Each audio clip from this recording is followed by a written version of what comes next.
வணக்கம். நான் சகி. இது என் விழிகளின் அமுதமழை நீ. அத்தியாயம் 23. மேகம் கிழித்த மழைத்துளிகள் மண்ணில் விழ, மண்ணில் உறைந்த வாசனை நாசியில் நிறைவது போல் உன்னை நினைத்த நொடியே என் இதழ்களில் தோன்றும் புன்னகையின் மாயம்தனை உன்னையன்றி யார் அறிவார் வான்சுடரே.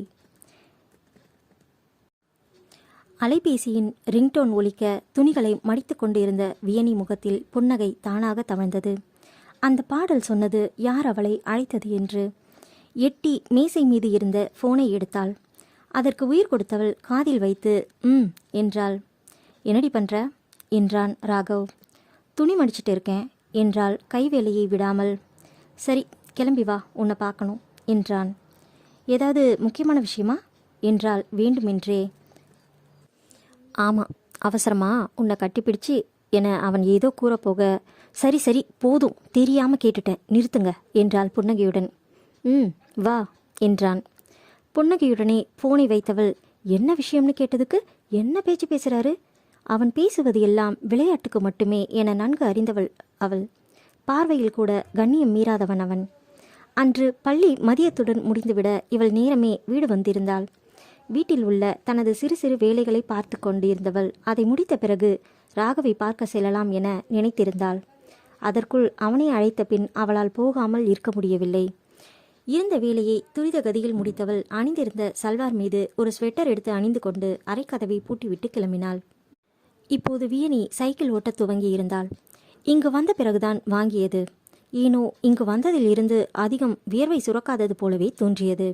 அதனாலேயே தினமும் லேக் ஏரியாவிலிருந்து ஃபைன் ஃபாரஸ்ட் வரைக்கும் சைக்கிளிங் போனாள். வளைவுகள் மேடு பள்ளங்களில் வேகமாக போகும்போது அதிகம் வியர்த்து உடலுக்கு புத்துணர்ச்சி தருவது போல நன்றாக இருந்தது.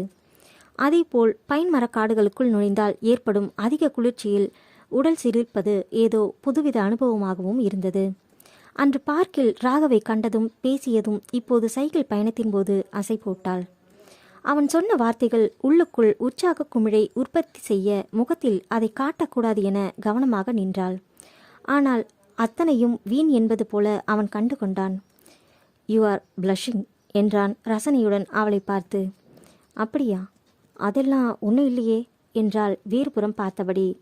அப்போ இந்த இடத்துல என்னாச்சு என அவள் கன்னத்தை தொடாமல் விரல் சுட்டி காட்டினான்.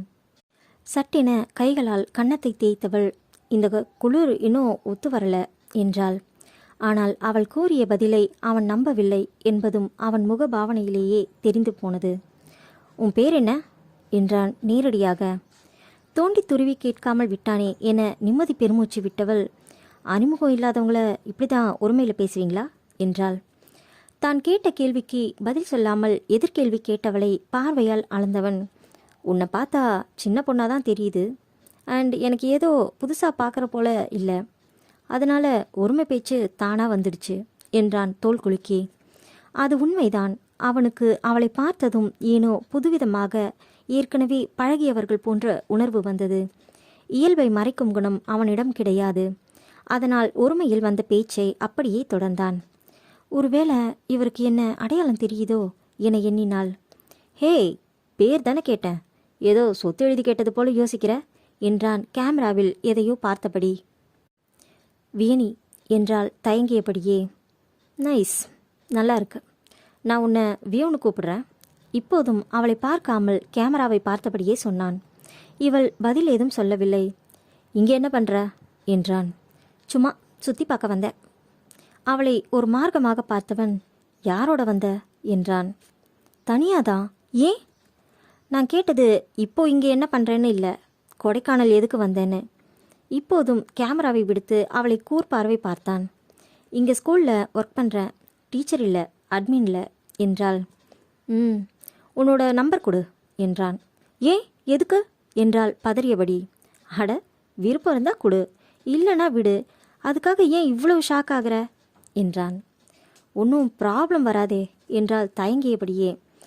அது என்னன்னா, என்னோடய ஃப்ரெண்ட்ஸ் கொஞ்சம் பேர் டெரரிஸ்டாக இருக்காங்க, அவங்க எல்லாருக்கும் உன் நம்பர் கொடுத்து உன்னை தேடி ஆன்டி டெரர் ஃபோர்ஸை வர வைக்க போகிறேன் என்றான். சிரிக்காமல் அவன் சொன்ன பதிலில் சற்று நேரம் புரியாமல் இருந்தவள் புரிந்ததும் பக்கென சிரித்து விட்டாள். கண்கள் மின்ன அவளை பார்த்து நின்றவன், நான் யார்கிட்டயும் இப்படி நம்பர் கேட்டதில்லை என்றான். அவன் வார்த்தைகள் உச்சரித்த விதம், கண்களில் கண் கலந்து கூறியது அவளை கட்டி போட்டது. உதடுகள் தானாக கைபேசி எண்ணை சொல்ல அவன் கைபேசி அதை உள்வாங்கிக் கொண்டது. அவளுக்கு மிஸ்கால் கொடுத்தவன், இங்கே பூம்பாறை கிராமம் பக்கத்தில் என்னோட எஸ்டேட் இருக்கு, அங்கே தான் இருக்கேன், டைம் இருக்கும்போது சொல்லு, சுற்றி காட்டுறேன், வியூஸ் நல்லா இருக்கும் என்றான். சரி என தலையசைத்தாள். நான் கிளம்புறேன், கொஞ்சம் ஒர்க் இருக்கு என்றபடி நடந்தான். பட்டென இப்படி அவன் பிரிந்து செல்லவும் ஏதோ ஒன்று இதயத்தை அடைக்க அங்கேயே நின்றாள். சிறிது தூரம் நடந்தவன் திரும்பி அவளை பார்த்து, நான் உன்னை டீ போட்டு பேசவா என்றான். விழி விரித்து இவள் பார்க்க, தெரியல, முதல் முறையாக பார்க்குறேன்னு மூளையில் அரைஞ்சு சொன்னாலும் மனசு இல்லைன்னு வாதாடுது. நான் இப்படியெல்லாம் தேங்கி நிற்கிறவன் இல்லை, ஆனால் இப்போ நிற்கிறேன் முதல் முறையா. பை என்றபடி நகர்ந்தான். அன்றிலிருந்து இதோ இப்போது வரை தினமும் சந்தித்தார்கள். முதலில் ஃபோனில் பேசி, பிறகு சுற்றி பார்க்க வேண்டிய இடங்களில் என பல இடங்களில் சந்தித்தார்கள். அவன் அவளை பற்றி எதுவும் கேட்கவில்லை. தான் தனியாக இருப்பதாக அவள் சொன்னது மட்டுமே அவன் அவளை பற்றி அறிந்தது. ஆனால் வியனிக்கு ராகவை தெரியும். அவன் குடும்பம், ஊர், உறவு, பெற்றவர்கள் இப்படி எல்லாமே தெரியும். மேலும் அவள் தந்தை புகழேந்தி சொன்ன வார்த்தைகள் ராகவை நம்பலாம் என்றது அவள் மனதில் பதிந்து விட்டதால் தயக்கமின்றியே அவனுடன் பழகினாள். அவனும் அனாவசிய கேள்விகள் இன்றி அவளை அவளுக்காகவே ஏற்றான். சில நேரங்களில் வியனி புகழேந்தியை நினைவுபடுத்துவாள். அவள் பேச்சில் செயலில் அப்படி அவனுக்கு தோன்றும். ஆனால் பெரிதாக எடுத்துக்கொள்ள மாட்டான். பூம்பாறையில் அவனை பலருக்கும் தெரிந்திருந்தது. அங்கேயே படித்தவன் என்பதும் சொந்தமாக எஸ்டேட் வைத்துள்ளதும் அவனை அங்கே பரிச்சயமாக காட்டியது. நல்ல பெயரும், பார்த்தால் நின்று ஓரிரு வார்த்தைகள் பேசும் அளவுக்கு மரியாதையும் இருந்தது. ராகவ் பள்ளி நாட்களில் இருந்து அந்த எஸ்டேட்டில் தான் இருக்கிறான். அவனுக்கு தனிமை பிடிக்கும். அதற்காக எப்போதும் சிந்தனையோடு இருப்பவன் அல்ல. எல்லோரிடமும் எளிதாக பழகினான். வியனிக்கு அவனிடம் பேச நிறைய விஷயம் இருந்தது. கடந்த காலம், நிகழ்காலம் என அனைத்தும் அலசினார்கள். எதிர்காலத்தை பற்றி பெரிதாக திட்டமிடல் எல்லாம் அவனிடம் இல்லை எனலாம். அவனை பற்றி நினைவுகளோடு வந்தவள் அங்கே ராகவின் ஜீப் நிற்கவும் அதன் அருகில் சைக்கிளை நிறுத்தினாள். ஜீப்பில் அவன் இல்லை. சுற்றுமுற்றும் பார்க்க எங்கும் இல்லை. போனை எடுத்து அவனுக்கு தொடர்பு கொண்டாள். சொல்லுடி என்றான். எங்க பாஸ் இருக்கீங்க? நான் ஜீப் கிட்ட தான் நிற்கிறேன் என்றாள். இதோ வரேன். ஆமாம், என்னை பார்த்தா கடத்தல்காரன் போலவா இருக்கு? பாஸ் பாஸ்னு கூப்பிடுற என்றான். அதுதான் எனக்கு பிடிச்சிருக்கு என்றாள் இவள். மறுமுனை அமைதியாக ஹலோ பாஸ் என கூற இயல்பாய் அவள் தோளை தட்டினான். திரும்பியவள் முகத்தில் லேசான வியர்வை துளிர்க்க இதயக்கூடு ஏறி இறங்க இவனை பார்த்து சிரித்தவளை தனது கேமராவில் கிளிக் பண்ணினான். சலித்தவள், ஏன் ஃபோட்டோ எடுத்தீங்க என மல்லுக்கு நின்றாள். பார்த்த நாள்லேருந்து இன்னைக்கு வரைக்கும் ஃபோட்டோ எடுத்தாலே சண்டை போடுற, ஏதாவது தீவிரவாத அமைப்பில் இருக்கியா என்ன என சீரியஸாக கேட்டான். ஆமாம், நாளைக்கே என் கூட பழகுறீங்கன்னு உங்களையும் வந்து அரெஸ்ட் பண்ண போகிறாங்க என்றாள். பேச்சோடு பேச்சாக அவள் சைக்கிளை தனது ஜீப்பில் ஏற்றியிருந்தான் அவன். என்ன பண்ணுறீங்க? நான் கிளம்பணும். அதுக்கேண்டி இங்கே வந்த? அப்படியே போக வேண்டியது தானே என்றவன் வண்டியை எடுத்தான். அவன் அலட்டி கொள்ளாமல் சொன்னாலும் அதில் இருந்த கோபம் இவள் அறியாதது இல்லை. இத்தனை நாட்களில் இது கூட தெரியாதா என்ன? அமைதியாக ஏறி அவன் அருகில் அமர்ந்தாள். அவன் அவசியமின்றி அவளை தீண்டியதும் இல்லை. ஆனால் அதற்காக நான் உன்னை தொடவே மாட்டேன் என்பது போல நடந்து கொண்டதும் இல்லை. மழைப்பாதைகளில் ஏறும்போது, நீண்ட தூரம் நடந்து சோர்ந்து போகும்போது தானாக அவன் கரம் அவள் புறம் நீளும். முதலில் தயங்கியவள் பின்னாளில் அவனின் குணம் அறிந்து பற்றி கொண்டாள். தானாக வந்து பேசியவள்தானே என ஒரு நாளும் அவன் தேவையற்ற பேச்சுக்களை பேசியதில்லை. கண்ணியம் குறைவாய் பார்த்ததில்லை. கண்களோடு மட்டுமே அவன் பேச்சுவார்த்தைகள் இருக்கும். அதற்கு கீழே அவன் பார்வை சென்றதே இல்லை. அதனாலேயே அவனை வீணிக்கு மிகவும் பிடித்திருந்தது. இதுவே வேறு ஒருவராக இருந்தால் தானாக வந்து பேசியதையே காரணம் காட்டி அதிகப்படி நடந்து கொள்ளக்கூடும். தேவையற்ற வசனம் பேசி வழிவார்கள். ஆனால் அவன் அப்படி நடந்து கொள்ளாதது அவன் பால் அவளுக்கு வியப்பும் மதிப்பும் அதிகரித்திட வித்திட்டது. அத்தியாயம் 24. வான்மழை தூவும் மேகத்தின் துகள் நீயோ, வஞ்சனையில்லா வாரி வழங்குகிறாய் இதழ் அமுத மழையை. மலைகளின் வளைவுகளில் நெளிந்து செல்லும் கருணாகமாய் அவனின் கருநிற ஜீப் சென்றது. இவளுக்காகவே ஜீப் எடுத்து வந்திருக்கிறான் என நன்றாகவே தெரிந்தது வியனிக்கு. அவள் ஒரு முறை கூறினாள், கார் பஸ் எதுவும் ஒத்துக்கொள்ளாது என்று. எங்கே போகிறோம் பாஸ்? தலை சாய்த்து அவனை பார்த்து கேட்டாள். பூம்பாறைக்கு அனாவசியமாக அலட்டலின்றி சொன்னான். ஓ, வியூ பார்க்கவா என்றாள். இல்லை, என்னோட எஸ்டேட் வீட்டுக்கு என்றான். என்ன? சட்டென திகைத்தவள், ஆனால் இப்போ போனால் திரும்பி வர லேட் ஆகிடுமே என்றாள். அதனால் என்ன, அங்கேயே தங்கிட்டு நாளைக்கு வரலாம். இல்லைனா நீயும் என்னோடவே தங்கிடு. எதுக்காக தனியாக இருக்கணும்? உங்கள் கூட தங்கணுமா? ஏன் ஏன் என் கூட தங்கக்கூடாது?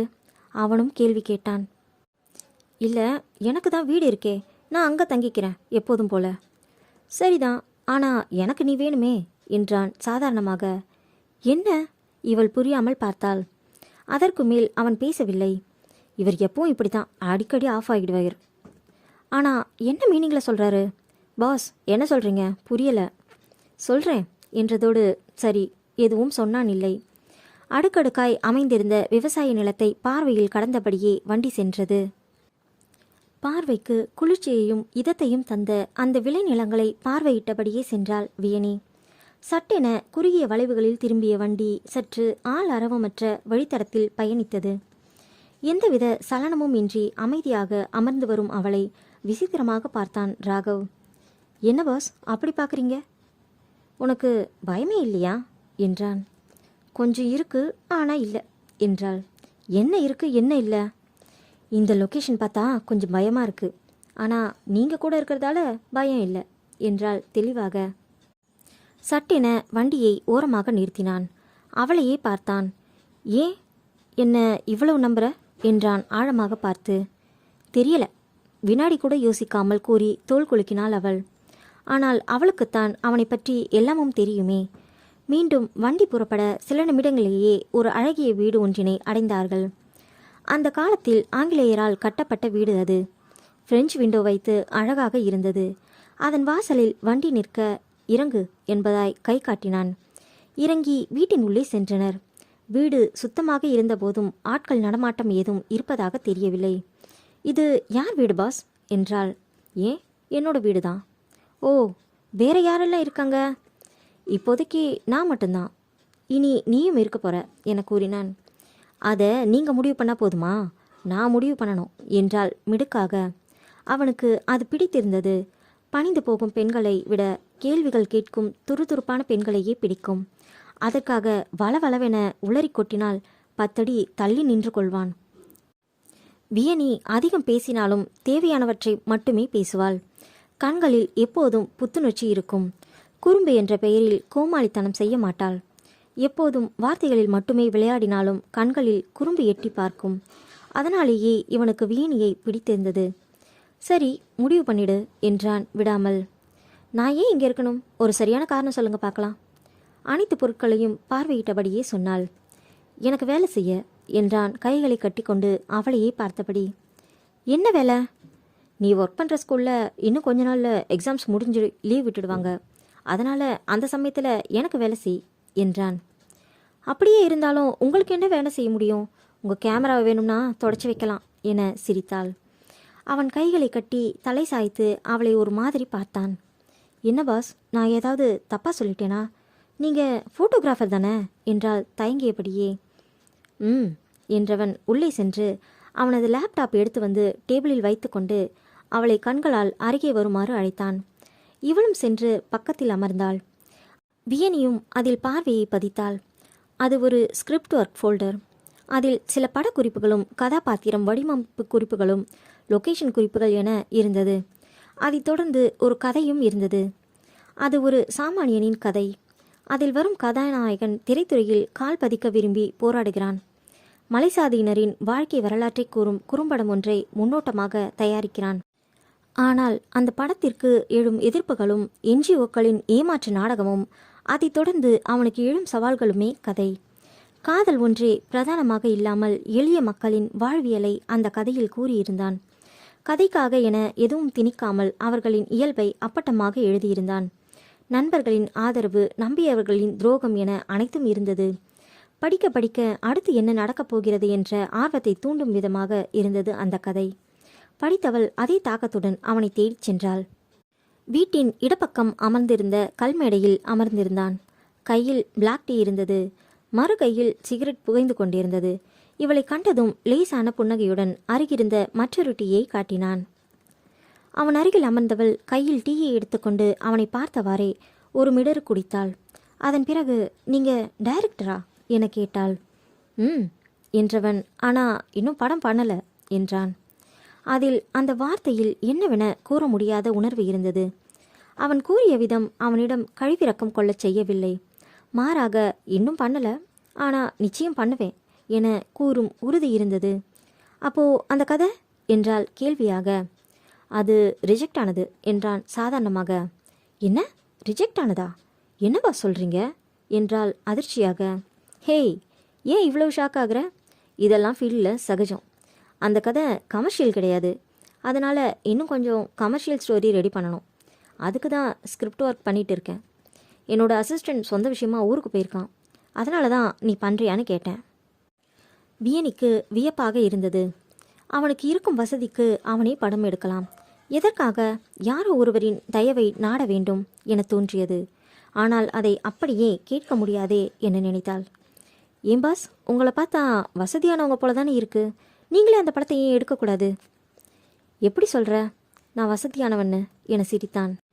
ஏனென்றால் அவன் அப்படி ஒன்றும் வசதியானவன் என காட்டிக்கொள்ளவில்லை. என்றாலுமே அவனின் இருப்பிடம், பயன்படுத்தும் பொருட்கள், அதன் தரம் அனைத்தும் அவன் வசதியை சொல்லாமல் சொல்லியது. ஏன் பாஸ், நான் என்ன சின்ன குழந்தையா? இது கூட தெரியாத அளவுக்கு என்றாள். ஓ, என்ன தெரியும்? அவள் புறம் திரும்பி அமர்ந்து முட்டியில் கையை ஊன்றி நாடியை தாங்கியவாறு கேட்டான். ஏற்கனவே அருகருகே அமர்ந்துதான் இருந்தனர். என்றாலும் இடைவெளி இருந்தது. பேசும்போது முகம் பார்த்துதான் பேசினார்கள். ஆனாலும் அத்தனை நெருக்கமில்லை. இப்போது அவள் புறம் திரும்பி அமர்ந்து அவளை கூர்பார்வை பார்க்கவும் வியனி தடுமாறி போனாள். எப்போதும் வரும் இயல்பான பேச்சு கூட தடைப்பட்டு போனது. இவர் கண்ணில் என்னதான் இருக்கோ, வர வர நான் அதுக்குள்ளேயே மூழ்கி விடுறேன் என தன்னையே நொந்து கொண்டாள் பெண். அவள் அமைதியாக இருக்கவும் புருவம் உயர்த்தி என்னவென கேட்டான். அவன் கண்களையே பார்த்திருந்தவர் கை உயர்த்தி விரலை அவனை நோக்கி சுற்றினாள். என்ன? அவன் தன்னைத்தானே பார்க்க சட்டென பெருமூச்சு விட்டுக்கொண்டு, வேண்டாம் வியா, இவரை பார்க்காத என மனதிற்குள் கூறிக்கொண்டாள். அதற்குள் இவள் புறம் திரும்பியவன், என்னாச்சு என்றான். மாலை நேரம் நெருங்கியிருந்த அந்த பொழுதில் பனி சிந்த தொடங்கியிருந்தது. ராகவ் எப்போதும் போல ஒரு காட்டன் சட்டை மட்டுமே அணிந்திருந்தான். மேலே குளிருக்கு என எதுவும் அணிய மாட்டான். கேட்டால், அப்புறம் எப்படி இந்த குளிரை உணர முடியும் என்பான். லீஸாக கையை மடித்து விட்டிருந்தான். சாம்பல் நிற சட்டைக்கு தோதாக கருநிற ஜீன்ஸ், லீஸான தாடி, அடர்ந்த புருவம், கை கொள்ளா தலைமுடி, தேவையான போது சிரித்துக் கொள்வேன் என கூறும் இதழ்கள், கண்களில் மட்டும் டன் கணக்காய் காந்தம். இவர்கிட்ட அப்படி என்ன இருக்குன்னு இப்படி முழுங்குற மாதிரி பார்க்குற என மனசாட்சி கேள்வி கேட்க, அடி பாவி, கூட சேர்ந்து நீயும் தானே இவ்வளோ நேரம் சைட் அடிச்ச என அதன் மீதும் பழியை போட்டாள். ஆமாம்தான், சாரி என அது ஒதுங்கி கொண்டது. சட்டென ராகவ் அவள் முன் சொடுக்கிடவும் தன்னிலை அடைந்தவள் என்ன சொல்வது என புரியாமல் விழித்தாள். இவ்வளவு நேரம் வச்ச கண்ணு வாங்காம அவனை பார்த்துட்டு மனசுக்குள்ளேயே பேசிட்டு இருந்தா லூசுன்னு தானே நினைப்பார். ஐயோ, அசிங்கப்பட போற வியனி என நினைத்தவளை அவனின் கேள்வி விழி பிதுங்க வைத்தது. என்ன, உனக்கு பிடிச்சிருக்கா என்றான் ராகவ்